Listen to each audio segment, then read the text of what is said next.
늘 그렇듯 인사는 공손하게 송공손 배꼽 인사. 안녕하세요. 안녕하세요. 위클리벳 황당무계 황당한 문화나이 개소리. 안녕하세요, 문희장입니다. 안녕하세요, 이학범입니다.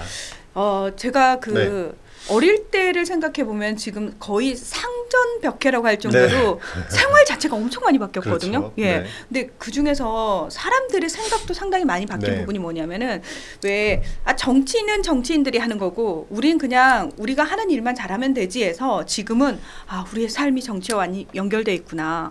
근데 위클리벳을 진행하면서 또 하나 알게 된 게 뭐냐면은 우리가 왜 우리나라에는 그렇게 동물과 관련된 법이 제대로 정비가 안 돼 있어요라고 얘기를 했잖아요. 그거 왜 안 해주시는 거예요라고 맞아요. 얘기했는데 어느 순간 이거는 우리가 관심을 가지고 만들어 달라고 얘기를 하고 제대로 만들어졌는지 점검하고 끊임없이 얘기를 해야 되는 부분이구나. 맞습니다. 라고 깨닫게 된 부분이 있는데요. 저희가 왜 이 시간을 통해서 이 부분도 미비하고요. 이 부분도 미비하고요. 막 얘기를 했는데 정작 알고 봤더니 법 하나가 제정되는 게 너무 힘들더라고요. 그렇죠. 그래서 저희가 올해 3월에 동물보호법 개정안이 이제 본회의 통과돼서 내년 1년 뒤에 시행이어가지고 내년 3월에 시행을 앞두고 있는데 그 법 발의돼가지고 정말 통과시키기까지 저희가 계속 짚어드렸잖아요. 너무 힘들게. 너무 힘들어. 그게 그렇게 힘든 일이었어. 그러니까요. 너무너무 힘들게 통과시켰거든요. 뭐 중간에 반대도 많고 뭐 정말 수많은 일이 있었는데 결국에 통과돼서 내년 3월에 이제 시행을 앞두고 있습니다.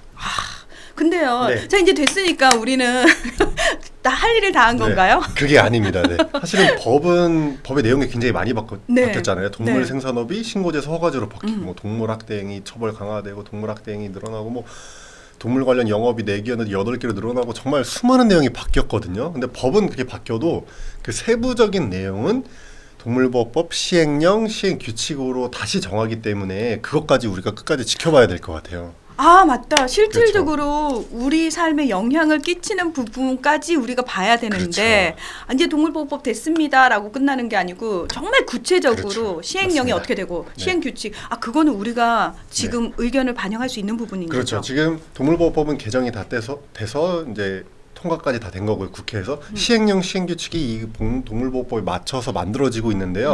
이게 얼마 전에 입법 예고가 됐습니다. 즉 이제 동물보호법 개정안에 맞춘 시행령과 시행규칙 안이 나와가지고요. 그게 지금 공지가 되어 있거든요. 그리고 이 내용을 살펴보고 여기에 이건 뭔가 잘못된 것 같은데 이건 이렇게 가야 될 것 같은데 라고 의견이 있는 분은 12월 26일까지 제출되게 되어 있습니다. 저희가 왜 이 시간에 이 말씀을 드리냐면요. 이게 한번 제정되고 나면 바꾸는 게 너무 힘들어요. 그렇죠. 그리고는 나중에 왜 이걸 이렇게 만들었대요 라는 얘기하면 늦거든요. 의견 제출 기간에 의견을 내야 됩니다. 아니면 나중에 의견 제출 내라고 할 때 안 내놓고 왜 이제 와서 이렇게 얘기해요 하면 사실 할 말이 없거든요. 맞아요. 그래서 여러분의 진짜 관심이 필요한 때가 바로 지금입니다.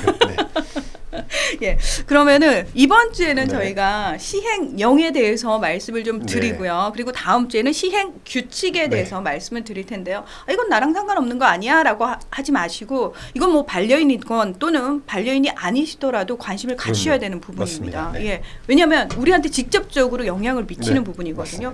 자, 구체적으로 좀 살펴보겠습니다. 먼저 이제 유실 유기동물에 대해서 저희가 계속해서 얘기를 했었잖아요. 유실 유기동물이 발생하면 우리가 신고도 하고 또 지자체에서 공고도 하고 하는데 이게 사실은 한번 생각해 보세요. 유기동물이 딱 발생하면 우리가 어디다가 주로 신고를 할까요? 주로 당연히 시청, 구청 이런 데다가 신고를 하고 그쪽에서 공고를 내고 주로 관리를 하거든요. 근데 동물보호법에는 유실 유기동물의 공고라든지 어떤 보호비용 징수 주체를 광역지자체, 그러니까 시도지사로만 한정되어 있었어요. 이게 그러니까 법이 미비했던 부분이죠. 그래서 이거를 시도지사뿐만 아니라 실제 현장에서는 우리가 시장, 또 시청, 군청, 구청 이런 데 많이 얘기하잖아요. 그래서 이거를 기초지자체까지 시장, 군수, 구청장도 이 업무를 할 수 있도록 법에 이제 넣었다. 그게 첫 번째 주요 시행령 개정 내용입니다. 당연한 거죠. 이게 시도지사는 너무 멀잖아요. 맞습니다. 우리가 어떻게 이거와 관련해서 자꾸 그분들한테 얘기를 할 수가 있겠습니까? 그러니까 이건 현실화됐다고 보면 될 것 같고요. 자, 그리고 그 동물보호감시원이라는 제도가 있었다면서요. 저희가 동물보호감시원이랑 동물보호명예감시원을 한번 위클리벳에서 다룬 적이 있어요. 말씀을 드렸는데 모르고 계셨던 분들이 태반이었다는 거. 그래서 동물보호감시원은 공무원 중에서 동물보호 업무를 하시는 분이고 동물보호 명예감시원은 공무원은 아닌데 일반인 분들인데 동물보호 명예감시원 교육을 받아서 이제 그런 동물보호 명예감시원으로서 역할을 할 수 있는 분들이다라고 말씀드렸는데요. 네. 이번 시행령 개정안에서 이제 많이 바뀐 것 중에 하나가 이 동물보호 감시원, 그러니까 동물보호 담당 공무원이라고 쉽게 생각하시면 되죠. 이분들의 직무를 구체화했는데요. 거기 뭐가 있냐면 등록 대상 동물 소유자와 등록 관리 등 준수사항. 쉽게 얘기하면 동물 등록했는지 안 했는지 이런 거. 이분들이 이런 걸 점검을 해야 되잖아요. 맞아요. 그거 사실 네. 하셔야 됩니다라고 말씀은 드렸는데 제대로 안 됐잖아요. 맞아요. 그리고 네. 점검도 거의 안 되고 있죠. 물론 맞습니다. 인력도 부족하고 했는데 네. 이분들이 점검할 수 있는 구체적인 직무가 법에 명시가 되어 있지 않았어요. 그동안은. 아 진짜요? 네, 그것도 좀 웃기죠. 그래서 이분들의 직무를 구체화했습니다. 그래서 이분들이 해야 될 일 같은 것들이 시행령이 이번에 담겼는데요. 그 중에 대표적인 게 이제 동물 등록 관련해서 이런 관리, 즉 동물 등록 미등록한 거에 대해서 이분들이 단속할 수 있는 그런 걸 법으로 시행령으로 명시했다는 게 이번 시행령 개정안의 큰 특징 중에 하나입니다. 아 뭐야, 뭐 만들어 놓기만 하고 세부적으로 해야 할 일을. 네. 예. 그러니까 우리가 시행령 시행규칙을 잘 눈여겨보지 않으면 법에는 그냥 두리뭉실하게 명시적인 것만 돼 있고 구체적인 내용은 다 빠지는 거예요. 그래서 뭐 요구하면은 공무원이 아 이거는 저희가 그렇지. 법적으로 제가 그렇죠. 해야 할 일이 아니라서 이렇게 되면은 우리가 또 할 말이 없는 그럼요. 거잖아요. 맞습니다. 네. 예. 당당하게 요구하기 위해서라도 반드시 시행령 안에 들어가야 되는 네. 부분인데 지금 이제 말씀하신 것처럼 동물 등록이 제대로 됐는지 이제 업무 속에 들어간다면 네, 사실 반려인들 입장에서는 발등에 불이 떨어진 거거든요. 네, 그럼요. 자발적으로 사실 어느 부분에서 이제 위법적인 거라서 하셔야 되거든요라고 말씀은 드려도 안 하신 분들이 태반이었는데 문제는 네. 여기에 이제 더해서 페파라치 제도까지 그렇죠. 시행이 된다고 맞습니다. 그래가지고요. 하도 동물 등록 안 하시는 분들이 많고 하도 목줄 하라는데 안 착용시키는 분들이 너무 많다 많아서. 보니까 네. 이게 공무원들의 단속으로는 한계가 있으니까 이제는 신고 포상금 제도를 운영한다는 거 아니에요? 내년 3월부터. 네. 그래서 이제 누군가 저 사람 동물 등록 안 했네? 저 사람 개 데리고 나왔는데 목줄 안 착용했네라고 하면 신고하면 저분은 과태료를 받고 신고한 사람 포상금을 주는 제도를 동물보호법 개정안에 이제 시행하겠다라고 되어 있는데 이 제도가 동물보호법에 담긴 다음에 엄청난 말이 나온 거죠. 네. 도대체 포상금은 그럼 얼마를 주는 거냐, 포상금 몇 번까지 받을 수 있냐 이런 내용들이 질문이 많았는데요. 그게 이제 시행령 개정안에 담겼습니다. 그래서 신고 포상금은 일단 지급액은 한 건당 20만 원 이내로 정해졌고요. 그리고 또 기준이 있습니다. 단순히 무조건 신고 포상금을 다 주는 게 아니라요. 행정기관이 즉 담당 공무원이 먼저 단속하기 전에 이 사람이 먼저 발견을 해야 돼요. 이건 뭐 당연한 거죠. 즉 행정기관이 먼저 잡아냈는데 그때 가서 신고한다고 해서 포상금이 주어지는 게 아니고요. 뭐 당연한 얘기고요. 그 다음에 이 사람이 신고를 한 다음에 실제로 행정기관이 나와서 조사를 해서 위법을 판단해서 과태료까지 부과된 경우에 한해서만 포상금을 지급할 수 있도록 이렇게 세부 내용을 정했습니다. 아, 이 현실적으로 참 여러 가지 문제들이 또 네. 머릿속에 바로 떠오르는데. 그렇죠. 막 여러 가지 떠오르죠. 예.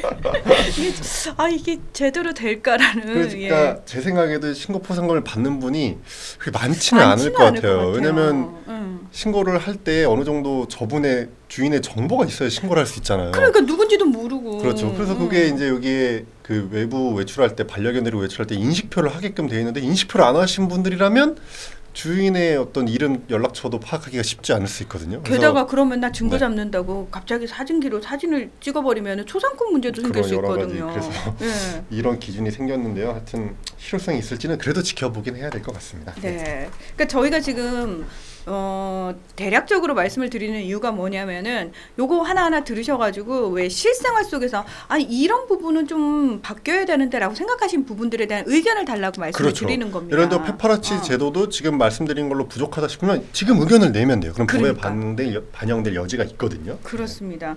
자, 그리고 반려인들 입장에서 사실 그동안 조금 안일하게 대처했던 부분들 많습니다. 네. 너무 왜 네. 평소에 그렇게 불만이 많으셨어요? 최근에 이슈화된 뭐 개물림 네. 사고 이런 것도 다 사실은 원인을 하나만 꼽자면 이제 반려인 분들이 그런 규칙을 지키지 않은 것 때문이거든요. 사실은. 그러니까 반려인들은 워낙 반려동물하고 친숙하니까 네. 사실 눈에 안 보이고 생각지 못했던 문제들일 수 있는데 반려인이 아닌 사람들 입장에서 봤을 때는 하나부터 열까지 다 문제일 수도 그럼요. 있거든요. 그래서 사실은 이거는 반려인들의 문화 자체도 좀 성숙해지는 계기가 돼야 될 필요가 맞아요. 있거든요. 예, 그래서- 요것과 관련해서도 네. 담겼죠. 네.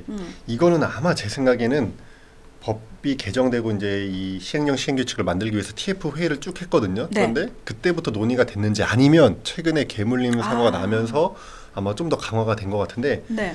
동물보호법상 위법 행위들 있잖아요. 그러니까 반려동물 보호자로서 지켜야 될 준수사항들을 지키지 않았을 때 과태료가 정말 대폭 상향됐습니다. 그래서 총 상향된 게 9건. 네. 그다음에 기존 과태료 부과액 내에서 부과 기준을, 그러니까 부과액은 똑같은데 부과할 수 있는 기준을 바꾼 것이 3건. 그리고 가중 처벌되는 게 있거든요. 똑같은 행위로 어떤 특정 기간 내에 그 행위를 또 하면 가중 처벌시킬 수 있는 조항이 있는데요. 그거를 예전에는 1년 내에 동일한 행위를 했을 때 가중 처벌할 수 있었는데 이거를 2년까지 늘렸어요. 그런 내용들이 있는데요. 요거는 반려인들이 정말 꼼꼼하게 보셔야 되는 거예요. 꼼꼼하게 확인하셔야 됩니다. 네. 근데 이 과태료가 상향된 것들 9가지 중에 몇 가지만 제가 짚어드릴게요. 네. 대표적인 게 동물 등록 안 했을 때 과태료예요. 기존에는 이 동물 등록 안 했을 때 과태료가 뭐가 문제냐면 첫 번째가 경고예요.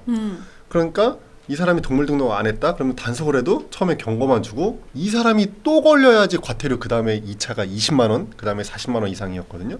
근데 가뜩이나 동물 이런 보호 관련된 공무원 인력도 부족하고 단속도 적은데 똑같은 사람을 2번 단속하는 게 말이 안 되는 거였거든요. 근데 이게 현실화가 됐습니다. 이제는 동물 등록을 하지 않았다. 첫 번째 단속부터 20만 원 과태료가 청구가 되고요. 2차 40만 원, 3차 이상 60만 원으로 이제 강화가 됐고요. 이번에 그 최시현 씨 개물림 사고와 관련해서 강남구청이 과태료 5만 원만 부과해서 또 난리가 났잖아요. 그게 동물보호법상 때릴 수 있는 과태료 규정이 목줄 안 채운 것밖에 없었기 때문에 목줄 안 채운 게 1차가 5만 원, 2차가 7만 원, 3차 이상이 10만 원이었거든요. 5, 7, 10이었는데 이게 너무너무 작다 이런 얘기가 나왔는데 이것도 부족해 보일 수 있지만 강화가 됐습니다. 그래서 1차에 20만 원, 2차에 30만 원, 3차 이상 50만 원으로 이렇게 강화가 됐고요.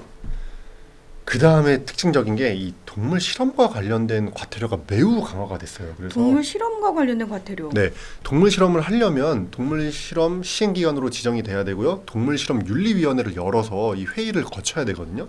그래서 이 과태료가 굉장히 강화가 됐는데요. 예를 들어서 동물 실험 시행기관이 동물 실험 윤리위원회를 설치하지 않고 그러니까 운영하지 아니했을 때는 1차부터 그냥 300만 원씩 과태료를 3번 연속 때릴 수 있게 이렇게 만들어놨거든요. 그래서 이 동물 실험에 대한 어떤 윤리적인 문제가 계속 지적이 됐잖아요. 그래서 그것도 과태료로 강화했다라는 점이 있고요. 그 다음에 동물 유기한 행위에 대한 과태료도 늘어나가지고 이제는 1차 걸리면 100만 원, 2차 걸리면 200만 원, 3차 이상 걸리면 뭐 300만 원 이런 식으로 과태료들이 대폭 상향됐습니다.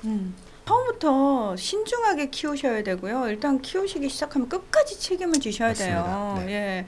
그리고 무엇보다 사실 반려인들 모두가 이거 너무 반려인들한테 가혹한 거 아니야라고 생각하지 않는다는 거. 네, 그럼요. 사실 잘 하고 계신 반려인들 입장에서는 몇몇 분들이 잘 행동을 못 하셔가지고 전체가 맞습니다. 욕을 먹고 전체가 눈치를 봐야 되는 상황 자체가 싫으신 거거든요. 그럼요. 예. 맞습니다. 그러니까 꼭 이런 법들이 강화가 돼서가 아니라 우리 스스로 그러니까 다른 사람과 더불어 사는 세상이잖아요. 나는 반려인이지만 반려인이 아닌 사람들도 존재한다라는 걸 반드시 인식을 할 필요가 있어요. 나한테는 너무 귀여운 아이지만 네, 맞아요. 다른 사람한테는 공포스러운 존재일 수도 있다라는 거. 예. 맞습니다. 항상 출발선은 거기여야 된다는 거. 자, 저희가 오늘 그 말씀을 드린 내용들 굉장히 이제 개략적으로만 말씀을 네. 드렸어요. 그러니까 구체적으로 내용들 살펴보실 분들, 네. 그다음에 내용이 이런 건 좀 첨가가 돼야 돼 또는 바뀌어야 되는 분들 네. 어디다 의견을 표하실 수 그래서 있나요? 의견이 있으신 분들은 일단 네. 이 내용을 저희가 짚어드린 거 말고도 다 자세하게 살펴보셔야 되잖아요. 네. 12월 26일까지 의견 제출 기간이거든요. 네. 그래서 지금 정부에서 통합 입법 예고 시스템이라는 사이트를 운영하고 있어요. 거기에 들어가서 온라인으로 의견을 제출할 수 있고요. 담당 부처가 농림축산식품부잖아요. 농림축산식품부에 직접 제출할 수도 있거든요. 그래서 그 농림축산식품부 홈페이지에 입법 예고란 홈페이지 섹션이 따로 있는데 거기 들어가면 내용 다 볼 수 있고 전화, 팩스, 이메일로 의견 제출하는 방법이 다 제시가 되어 있으니까요. 한번 확인해 보시면 될 것 같습니다. 아니 굳이 내가 안 해도 딴 사람이 하겠지라고 생각하지 마시고요. 네. 정말 의견 있으시면은 지금 내야 됩니다. 지금 네. 내주셔서 네. 다른 분들을 위해서도 그리고 우리 동물들을 위해서도 좋은 시행령이 만들어질 수 있도록 네. 여러분 적극적인 관심과 참여가 필요합니다. 네. 네, 오늘 위클리 벳은 여기서 마무리하겠습니다. 함께해 주셔서 고맙습니다. 감사합니다.